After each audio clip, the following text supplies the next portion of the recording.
கூட்டம் நிறைந்த தெரு ஓரத்தில் பார்வை இழந்த ஒரு முதியவர், "நான் ஒரு குருடன், தயவு செய்து உதவுங்கள்" என்று எழுதப்பட்ட பலகையுடன் பிச்சை எடுத்துக் கொண்டிருந்தார்.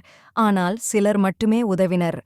ஒருநாள் காலை ஒரு இளம் பெண் அவரை பார்த்து சில நாணயங்கள் கொடுத்துவிட்டு அந்த பலகையை கவனித்தாள்.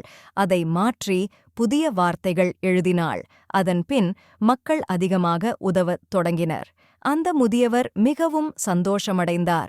மாலையில் அந்த பெண் திரும்பியபோது, அந்த முதியவர், "நீங்களா என் பலகையை மாற்றினீர்கள்? என்ன எழுதினீர்கள்?" என்று கேட்டார். அந்தப் பெண் புன்னகையுடன், "உண்மையை வேறுவிதமாக எழுதினேன். இது ஒரு அழகான நாள், ஆனால் என்னால்தான் அதை பார்க்க முடியவில்லை என்று எழுதினேன்" என்றாள். இந்த கதை நமக்கு வார்த்தைகளின் சக்தியை உணர்த்துகிறது. நேர்மறை வார்த்தைகள் நமக்கு நம்பிக்கையும் உற்சாகமும் கொடுக்கும். எதிர்மறை வார்த்தைகள் பாதிப்பை உண்டாக்கும்.